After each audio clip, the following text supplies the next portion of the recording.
გამარჯობა, მე ვარ დავით შოვნაძე, ეს არის ჯანდარ ლექსიკონის პირველი საპიროტე ეპიზოდი. დღეს მოგიყვებით, რატომ არ არსებობს სამყაროში იდეალური ჯანდარ სისტემა. იდეალური ჯანდარ სისტემა რა? ყველას მომაწონს ეგეთი ჯანდარ სისტემა. და ყველას როგორი ჯანდარ სისტემა მოწონს და როგორი ჯანდარ სისტემა უნდა. იყოს ძიაფი, იყოს ხარისხიანი და იყოს ხელმისაწვდომი.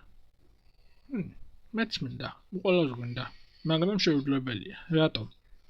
1994 წელს უილიამ კისიკმა თავის ნაშრომში, წიგნში გამოაქვეყნა და წამოაყენა ეგეთი კონცეფცია, რკინის სამკუთხედის თეორია, რომელიც გულისხმობს, რომ ჯანდაცვის სერვისები სადმე მოთხოვნა არის უსასრულო, ანუ და მუდმივად მზარდი და ჯანდაცვის სისტემის რესურსები არის შეზღუდული.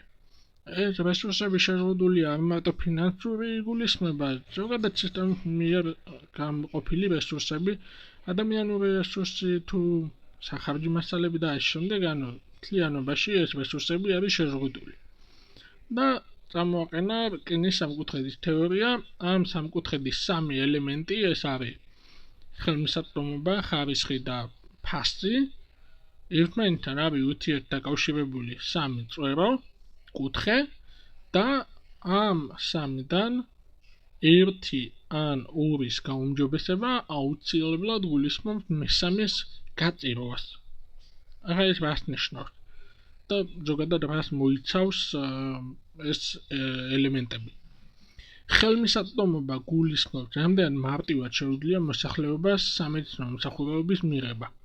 იქნება ეს გეოგრაფიულად, ანუ რამდენად მალე შეუძლია მივიდეს კლინიკაში, ან რეგიონებში არის თუ არა საერთოდ ხელმისაწვდომი მაღალტექნოლოგიური კვლევები, ფინანსური, ანუ რამდენად შეუძლია პაციენტს თვითონ გადაიხადოს საკუთარი სამედიცინო სერვისების საფასური. ან თვითონ ან დაზღვევა, მაგრამ საერთო ჯამში დაზღვევაზე ჩვენ ვიხდით ხოლმე ჩვენი სადაზღვევო პრემიის საფასურს. ზოგადად რამდენად შეუძლია ფინანსურად გაწყვდეს თავის ჯანდარ სერვისი. და დროითი ბარიერი ეს ძირითადად დაკავშირებულია გეგმიური ოპერაციის ჩასატარებლად, რამდენი ხანი ჭირდება დაულდება ექიმისთვის, ანუ რამდენი ხანში არის ექიმი ხელმისაწვდომი. მეორე კომპონენტი ეს არის ხარისხი, სამედიცინო მსახურების ეფექტურობა, უსაფრთხოება და შედეგიანობა. აქ იგულისხმება პოსტოპერაციული გართულებები, პროტოკოლები და გაიდლაინების დანერგვა, სიკვდილიანობის მაჩვენებელი რესპირალიზაცია და ამ შემდეგ ღირებულება და ხარჯები. აქ რა რესურსი და თანხა იხარჯება სისტემის მიერ მომსახურების მისაწოდებლად. სხვადასხვა სახის მოკლედ სამი ფორმულა არსებობს, როგორ არის ერთმანეთთან დაკავშირებული ეს სამი წვერო და კისიკმა ეს შეადარა საბნის გადაკაჩვის პრინციპს, რომ ერთი მხარე თუ საბანს გადაკაჩავს, მეორე აუცილებლად საბნის გარეშე რჩება რა. დაახლოებით იგივე მიმართება ამ შემთხვევაში. მოდით პირველად ფორმულებად განვიხილოთ ესეთ საკითხი. თუ ჩვენი ჯანდაცვის სისტემა მოვაწყოთ ისე, რომ ხელმისაწვდომობა გავზარდეთ და ხარისხი გავზარდეთ, აუცილებლად გაგვეზრდება ღირებულება, ანუ დანახარჯები. და ჩვენი ამოცანა, რომ უფრო იაფი ყოფილიყო, ეს ვერ შესრულდება. ანუ ყოველთვის ხელმისაწვდომი და მაღალი ხარისხიანი სერვისი თუ გვინდა, გვჭირდება გავზარდოთ პერსონალის რაოდენობა, იმიტომ ხელმისაწვდომი უნდა იყოს და უფრო მეტი რესურსი დაგვჭირდება ადამიანური და პლუს მაღალხარისხიანი სერვისი, რომელიც გულისხმობს მაღალ ტექნოლოგიებს დანერგვას, კვლევების ჩატარებას და ასე შემდეგ, რაც საერთო ჯამში ხარჯებს კატასტროფულად გაგვიზრდის. ანუ იაფობის სიაფის ნაწილი გაიწირა, იაფი ვერ გამოდის. ამ მეორე შემთხვევა განვიხილოთ. ხელმისაწვდომობა გავზარდოთ და ღირებულება შევამციროთ. ამ შემთხვევაში აუცილებლად თუ გვინდა იაფი და ყოველთვის ხელმისაწვდომი სისტემა, მომსახურების ხარისხი აუცილებლად დაეცემა. და მესამე ხარისხი გავზარდოთ და ღირებულება შევამციროთ. ანუ ხარისხი გავზარდოთ და წავიდეთ სიაფის გზისკენ. ამ შემთხვევაში აუცილებლად ხელმისაწვდომობა შემცირდება და ხელმისაწვდომობა გაიწირება. თუ გინდა მაღალი ხარისხი დაბალ ფასად, მაშინ სერვისი მხოლოდ მცირე ჯგუფისთვის იქნება ხელმისაწვდომი, გაჩნდება რიგები, პაციენტებს მოუწევთ ლოდინი თავიანთი გეგმიური მომსახურების მისაღებად და ასე შემდეგ. სხვადასხვა ქვეყნის მაგალითზე განვიხილოთ. სხვადასხვა ქვეყანა სხვადასხვა კომპონენტს ირავს რა.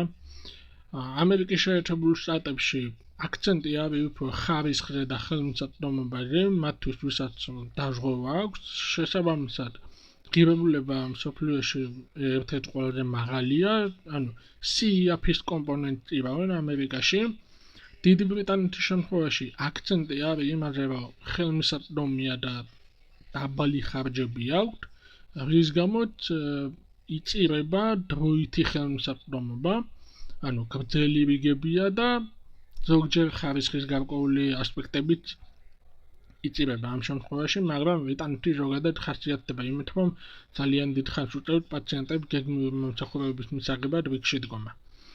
რაც შეეხება დაბალ შემოსავლიან ქვეყნებს, ესენი ცდილობენ დაბალ ხარჯებზე გავიდნენ, ანუ CEAP-ის კომპონენტი შეინარჩუნონ, რაც მთლიანობაში უზრუნველყოფს და გამოიწვევს იმას, რომ ხარისხი დაბალია და ხელმისაწვდომობა შეზღუდულია, იმიტომ რომ რაც უფრო ნაკლებს ხარჯობ, ხელმისაწვდომობა და ხარისხი ბუნებრივად ეცემა დაბალ ნიშნულზე.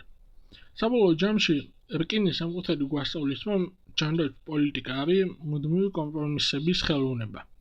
იდეალური სისტემა, სადაც სამივე კუთხე მაქსიმუმზეა, პრაქტიკულად არ არსებობს. ნებისმიერი რეფორმა რომელიმე ერთი კუთხისკენ გადახრაა, დანარჩენი ორის ხარჯზე. ყველაზე კარგ შემთხვევაში ორი კუთხე შეიძლება გააუმჯობესო, მაგრამ ერთი მაინც გაწირვა ისევ პირველ ფორმულას თუ დაუბრუნდებით, რომელიც გულისხმობს, რომ ხელმისაწვდომობა და ხარისხი გავზარდოთ, მაგრამ CEAP-ის კომპონენტი გავწიროთ. თქვენი აზრით, თქვენ რომ იყოთ გადაწყვეტილების მიმღები, ამ სამი კუთხიდან, ანუ ხელმისაწვდომობა, ხარისხი და CEAP, რომელი შეგვიძლია გავწიროთ და რომელზე შეგვიძლია ვთქვა თუ არის დანარჩენი ორის ან ერთის ხარჯი. თუ მოგეწონათ ეს ვიდეო, გამაგებინეთ, ლაიქებით, კომენტარებით, გამოიწერეთ ჩვენი არხი და გამიზიარეთ თქვენი მოსაზრებები. შემდეგზე ალბათ ჯანდაცვის პოლიტიკაზე ვილაპარაკებთ. ნახვამდის.